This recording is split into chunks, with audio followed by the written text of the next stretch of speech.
बाप अगर सरकारी अफसर है और ईमानदार भी है, जो कि बहुत कम होता है, ईमानदार है, तो बजाय इसके कि उसकी औलाद उस पे नाज करे, औलाद उस पे नाज करे कि हमारे बाप ने कभी रिश्वत का 1 रुपया नहीं लिया, हम उस बाप के बेटे हैं, उसकी बजाय बेटे भी बाप को ताना दे रहे होते हैं, तुसा सारी जिंदगी की किता फलां भी तुहाडे नाल सी, उन्हें 3 कोठियां बना लिया, 4 बना लिया, 5 बना लिया, तुसा सवाए सारी जिंदगी ईमानदारी तो अलावा की कमाया। ये होता है, बीवी ताने देती है, और या फिर बाप जब चला जाता है तो हर वो काम जिससे बाप रोकता था, औलाद हर वो काम जो है वो करती है। आज बाप जिंदगी में हलाल कमाता कमाता मर जाए तो सगी औलाद ताने देती, अब्बा जी आपने हलाल के चक्कर में हमारे लिए क्या रखा।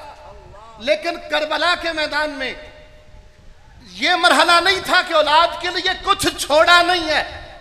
इमाम ज़ैनुल आबिदीन अकेला एक फर्द जो बालिग मर्दों में जो है वो खैमा हुसैनी में मौजूद है, और 72 अफराद जो है वो शहीद हो चुके। किस बात पर? सिर्फ एक बात पर कि हाथ में हाथ दे दें, हाथ में बोलिए तो सही, हाथ में हाथ दे दें बस। उसके बाद आप वापस मदीना चले जाएं, वहां मराआत भी मिलती रहेगी, वहां वज़ाइफ भी मिलते रहेंगे, सिर्फ हाथ पे हाथ देना है और बात खत्म हो जानी है। लेकिन क्या हुआ? सर दाद न दाद दस्त दर दस्त यजीद हक्का के बिना ला इला हुसैन। अल्लाह अकबर, अल्लाह अकबर।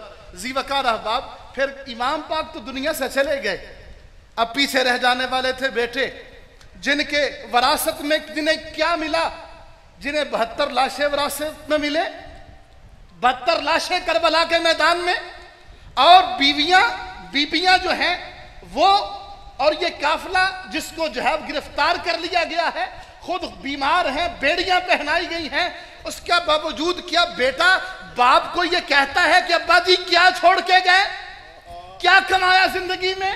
बल्कि उसके बावजूद जब यजीद लाइन पलीद के दरबार में जाके यजीद ये जुमले बोलता है कि इमाम काश आपके वालिद अपनी जिद पे अड़े ना रहते और अब मेरी बैत कर लेते, ना आपको ये दिन देखना पड़ता, ना अहले बैत नबूवत को दिन देखना पड़ता।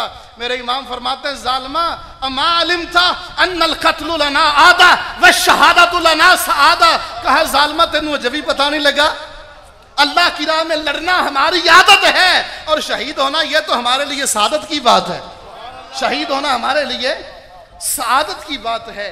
तो ये सबसे बड़ी जीत थी जो करबला के मैदान में इमाम हुसैन को मिली कि अल्लाह ने उनके बेटे को यह ताकत दी। और दूसरी तरफ वो जिसके नाम पे, जिसके कहने पे यह सब कुछ हुआ, जिसके कहने पे यह वाकया पेश आया, उसका आलम यह है कि खुद मरता है और अपना बेटा तख्त पे बैठता है, और चंद घंटों के बाद ये तह के तख्त छोड़ देता है कि मैं इस तख्त पे नहीं बैठ सकता, इससे मुझे हुसैन इब्न अली के कत्ल की बू आती है। तो दुनिया को पता चल गया कि हुसैन तेरा बेटा तो यजीद के दरबार में भी बोल पड़ा, और उसने कहा मुझे अपने बाप पे नाज है। और यहाँ यजीद का आलम यह है कि उसका बेटा तख्त के बैठ के 2 लम्हों के बाद उतरता है और कह देता है नहीं मैं इस तख्त को नहीं ले सकता, मुझे हुसैन के कत्ल की बू आती है। सुभान अल्लाह।